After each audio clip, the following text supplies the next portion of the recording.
It's no good the pitch looking immaculate Sunday because nobody's here Sunday. It's got to look immaculate Saturday.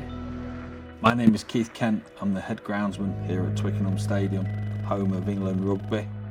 I've been a groundsman all my life since leaving school at 16. I'd always wanted to be a professional footballer, and I had a trials with Leicester City, but I weren't good enough. And my mum saw an advert in the local paper for a trainee groundsman at Leicester City. And she said to me, if you can't play for them, why don't you go and work for them? I was lucky enough, I got the job at 16 and I spent 17 years there.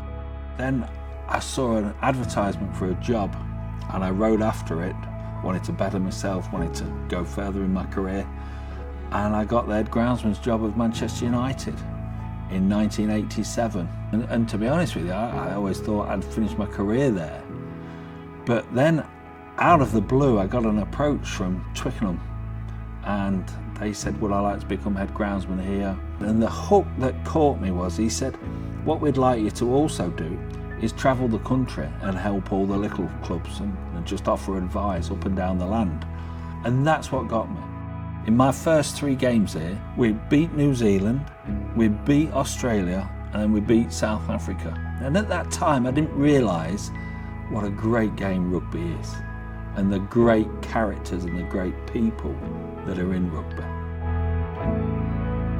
There's 3 of us. I've got Ian Ayling, who is my deputy, who's a lovely lad. He's been a groundsman all his life. His brother's a groundsman. His dad used to be groundsman at Chelsea Football Club, so he's dyed in the wool green as well. And my 3rd member of staff is Andy, who was a labourer until I got here, and we took him on full time. He's got spraying qualifications and he's got tree felling qualifications. So the 3 of us run the show.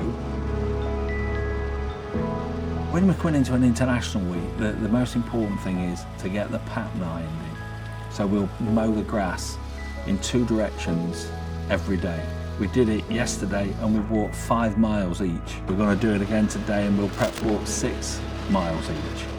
I mean, I feel as fit as a fiddle, me. I mean, I can walk for England. I do have to have a mower in front of me. You need the grass to be at its strongest, at its best, to withstand a game of rugby. So the fertiliser is perhaps the most important job we do at the moment. The feeding regime we have here at Twickenham is every 10 days. We do a granular during the autumn period. It's 8% nitrogen, 2% phosphate, 32% potassium and 2% iron. The high number with the 32, that helps the roots develop over the winter period. When it comes to the summer months, the warmer months, we'll increase the nitrogen. After we do the granular feed, then we do a liquid feed. That's the nature of this beast of a new pitch, a Deso pitch. It's a pure sand root zone. It's a great beast to have. You know, we get a weather forecast through John Ketley and he's virtually spot on what he predicts throughout the week. I took John on as my weather forecast and he sends me a weather update 3 times a week. The Argentina game last year, it chucked it down to rain on the Friday and it carried on into the Saturday morning, and Stuart Lancaster had asked me if the game was going to be dry, and I wrote to John. He texted back and he said, Keith, it'll be dry by 1 o'clock. And at 6 minutes past 1 it stopped raining. He is that accurate.